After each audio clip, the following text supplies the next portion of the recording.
మనకి హ్యూమన్ బాడీలో రకరకాల వైటమిన్స్ ఉంటాయి, మినరల్స్ ఉంటాయి. సో వైటమిన్స్ ఏంటంటే ఏ, బి, సి, డి, ఈ, కే ఇలాంటివన్నీ కూడా వైటమిన్స్లో ఉంటాయి.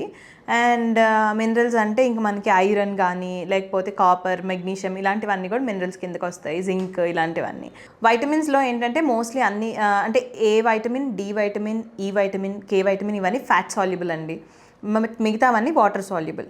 సో డెఫిషియన్సీస్ అనేవి ఈ మధ్య చాలా కామన్గా చూస్తున్నాము. మనం ఆహారం తీసుకున్న డెఫిషియెంట్ అవుతున్నాము అనేది కొంతమంది కంప్లైంట్ చేస్తున్నారు.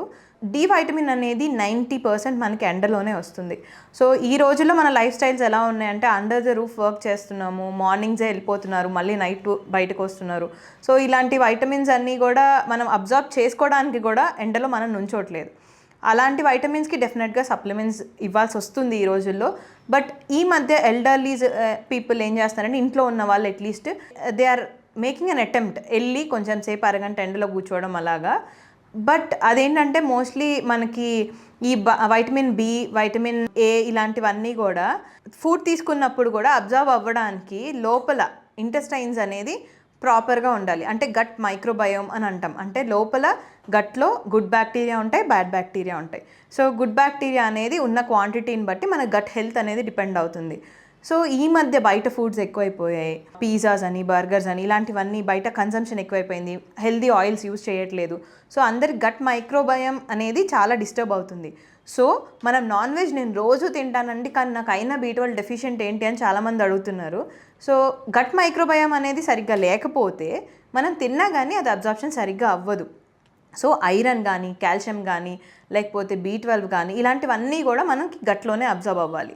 అలాంటివన్నీ కూడా డెఫిషియెంట్ వచ్చేస్తున్నారు.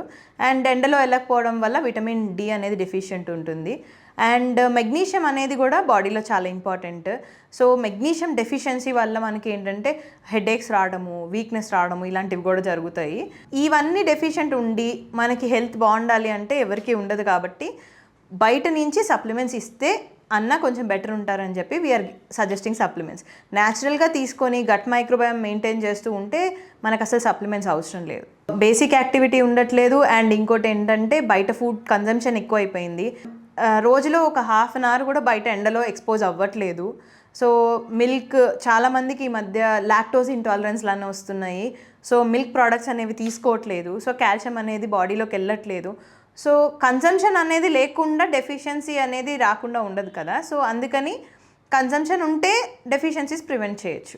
సప్లిమెంట్స్ తీసుకోవడానికి డెఫినెట్గా డాక్టర్స్ హెల్ప్ అవసరం అండి. ఎందుకంటే కొంతమందికి నెసెసిటీ ఉండకపోవచ్చు. When they are following healthy lifestyle, బయట ఎక్కువ తినకుండా ఇలాంటివన్నీ ఉండకుండా ఉంటే సప్లిమెంట్స్ అవసరమే లేకపోవచ్చు. బాడీకి which is not natural is any time not advisable. మనం న్యాచురల్గా తిని న్యాచురల్గా మెయింటైన్ చేసుకుంటున్నాము అంటే మనకి సప్లిమెంట్స్ అవసరం ఉండదు.